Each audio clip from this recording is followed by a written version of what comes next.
کو آپ؟ کیا یہ پاکستان کے ساتھ ایک مطلب ایک جز ہو گیا ایسا جس کو آپ الگ نہیں کر سکتے؟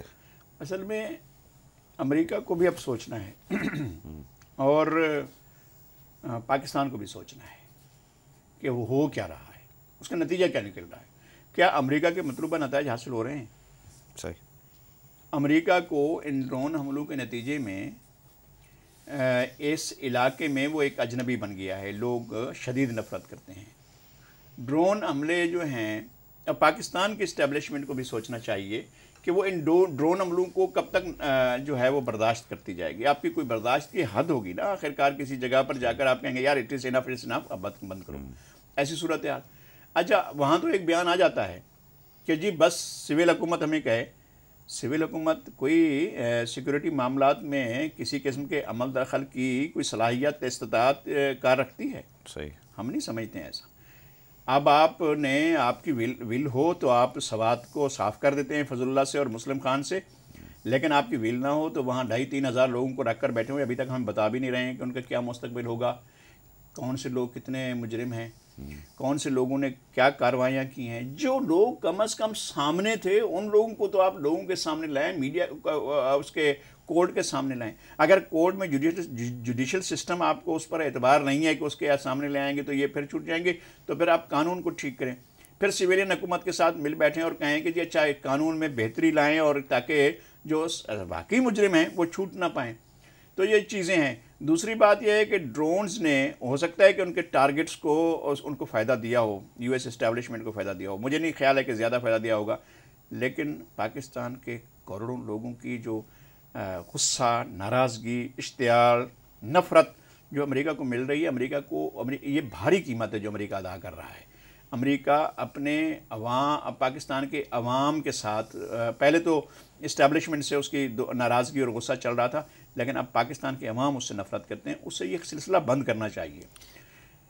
دوسری طرف ہماری اسٹیبلشمنٹ کو بھی چیزیں ٹھیک کرنی چاہیے. ہمارے یہاں بھی بہت سی ذمہ داریاں ہیں جو ہم پوری نہیں کر پا رہے ہیں. نذیر لغاری صاحب اس پہ بات کریں گے، لیکن ناظرین پروگرام میں وقت ہوا چاہتا ہے ایک بریک کا. بریک کے بعد ہم واپس آتے ہیں. ہمارے ساتھ موجود ہیں سینئر صحافی نذیر لغاری صاحب، ان سے باتوں کا سلسلہ جاری ہے.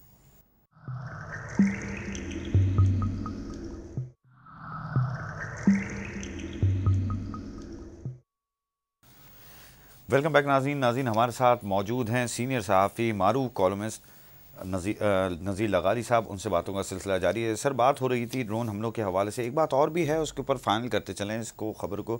ہم یہ بھی تو کہتے ہیں کہ آج ٹیکنالوجی ہمیں دے دیں، ہم جو ہے خود فائر کریں گے. یہ بھی کوئی ایسا جواز تو نہیں ہے جس کے اوپر جو ہے لوگوں کی حمایت حاصل ہو جائے، یا آپ سمجھتے ہیں ایسا پاسبل ہے؟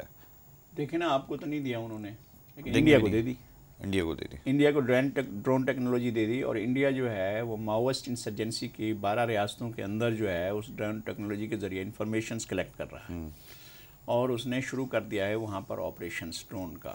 ڈرون مخبر طیارہ ہے، اور وہ جو ہے بنیادی کام اس کا یہ ہے کہ وہ مخبری کرتا ہے، اور اس کو بڑی ایکوپمنٹس کی حمایت حاصل ہوتی ہے، اور بڑی اس کے ساتھ بہت سی چیزیں ساتھ چل رہی ہوتی ہیں. آپ کو بھی ایسا چاہیے. لیکن ان کی شکایت یہ ہے کہ اگر انہوں نے کوئی انفارمیشن آپ کو پاس کی ہے، کبھی بھی پاس کی ہے، تو آگے ٹارگٹ جو ہے وہ موو ہو گیا وہاں سے، یعنی لیک ہو گئی. ٹارگٹ جو ہے وہ فوراً وہاں سے ہٹ گیا. اب مسئلہ یہ ہے کہ وہ آپ کو ٹیکنالوجی دیں اور انفارمیشن بھی دیں، اور وہ ٹارگٹ جو ہے وہ بالکل سیف ہو کر نکل جائے، تو اس کا کیا ہوگا؟ نمبر 1. دوسری بات یہ ہے کہ یہ ٹارگٹس کا سلسلہ بند ہونا چاہیے. آپ ڈائلاگ پروسیس میں جائیں. بالکل صحیح. آپ افغانستان میں جو ہے ایک ڈرون حملہ نہیں ہوا ہے. ہمارے علم میں نہیں ہے کہ ہیلمند میں، ارزگان میں، فرا میں، اور جو ہے وہ خوست میں اور گردیز میں اور لوگر میں اور دوسری جگہوں پر، پکتیا میں، پکتیکا میں اور نگرہار میں کسی جگہ پر جو ہے اس طرح کے ڈرون حملے کیے گئے ہوں، جبکہ وہاں پر تو بڑی انسرجنسی موجود ہے. وہاں پر تو عملاً آپ کی حکومت، کرزئی حکومت ایگزسٹ ہی نہیں کرتی ہے. طالبان نے بہت سے علاقوں کو ٹیک اوور کر رکھا ہے. آپ وہاں تو نہیں کر رہے ہیں. آپ ہمیں مسلسل ٹارگٹ کی جا رہے ہیں. آپ جنوبی وزیرستان کو، ہمارے شمالی وزیرستان کو، آپ ہماری دوسری ایجنسیوں کو وہاں پر جا کر آپ ٹارگٹ کر کے لوگوں کو مار رہے ہیں. اس کا مطلب مفاد کچھ اور ہے، نظر کچھ آتا ہے. یہ بات بالکل ٹھیک ہے. امریکہ اپنے عزائم واضح کرے. امریکہ جو اس کے عزائم ہیں، امریکہ کے عزائم محض اتنے نہیں ہیں کہ وہ القاعدہ کو ختم کرنا چاہتا ہے. امریکہ کے عزائم محض اتنے نہیں ہیں کہ وہ طالبان کو کمزور کرنا چاہتا ہے. اس کے علاوہ کوئی عزائم ہے. ہم یہ سمجھتے ہیں کہ یہ القاعدہ کوئی ان کا ٹارگٹ جو ہے ایسا ٹارگٹ نہیں ہے. اصل ٹارگٹ کیا ہم ہیں. ہم ہیں تو ہمارے خلاف اعلان جنگ کریں.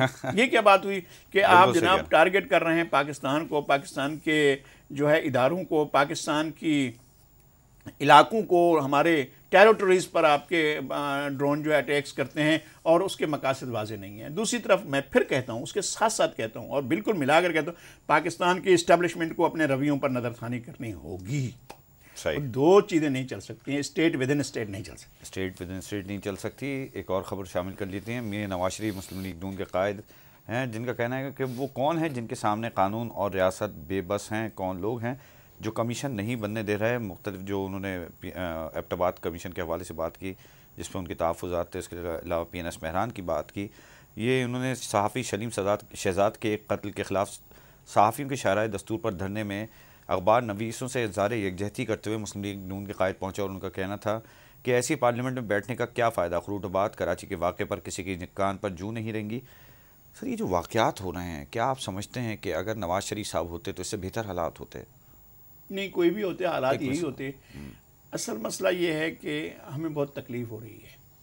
پاکستان کی سیکورٹی اسٹیبلشمنٹ نے اپنا ایجنڈا ہمارے ملک کے لوگوں کے سامنے نہیں رکھا ہے. ہم محسوس کر رہے ہیں کہ پاکستان کی سیکورٹی اسٹیبلشمنٹ کو خطرات درپیش ہیں, اس کو خطرات درپیش ہیں. امریکہ جو ہے وہ اس کے ساتھ بالکل مد مقابل آ گیا ہے.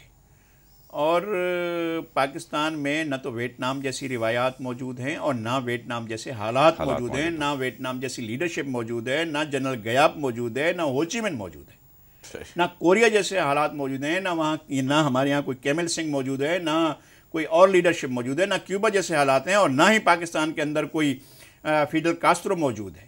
پاکستان کے اندر یہی لوگ ہیں, یہی لیڈرشپ ہے, اور اس طرح کے ہی لوگ ہیں جو فرسٹ کلاس نہیں ہیں, جو اے کلاس کے نہیں ہیں, بی کلاس اور سی کلاس کے لوگ ہیں ہمارے پاس. ہمارے پاس کوئی اعلیٰ قسم کے لوگ نہیں ہیں. نظریاتی ہماری کوئی بنیاد بھی ٹھوس نہیں ہے.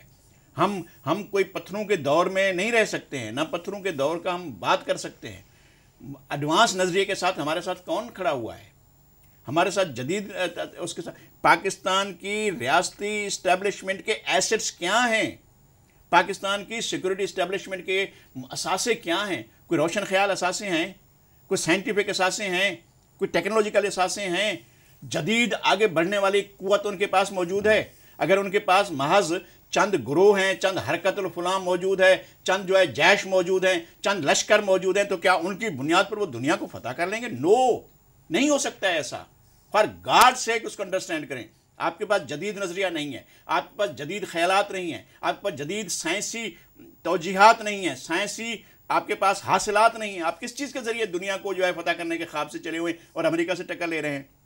امریکہ سے ویتنام والوں نے ٹکر لی تھی, ویتنام والوں کے پاس سب کچھ موجود تھا. لیکن سر امریکہ سے اگر ایک بات یہ ہم کرتے ہیں تو افغانستان کو کیوں بھول جاتے ہیں؟ ٹکر لینے کی بات ہے کہ آج مسلم امہ یکجا نہیں ہے. اگر ایک جان ہو جائے, افغانستان کا جغرافیہ, آپ کا جغرافی کی بات کے علاوہ بھی ایک بات یہ ہے کہ پاکستان ایک واحد ایٹمی طاقت بھی ہے. ہم اس بات کو کیوں بھول جاتے ہیں؟ اور اگر اس طرح سے تو پھر ہم وڈرا کر دیں نا. کیا یہ آپ بیٹھ جائیے, ہم چلے جاتے ہیں؟ میں بالکل نہیں کہتا ہوں کہ آپ اپنی صلاحیت کو وڈرا کریں. میں کہتا ہوں کہ جو ایسٹس آپ نے لیے ہوئے, خدا کے واسطے ان ایسٹس سے جان چھڑائیں.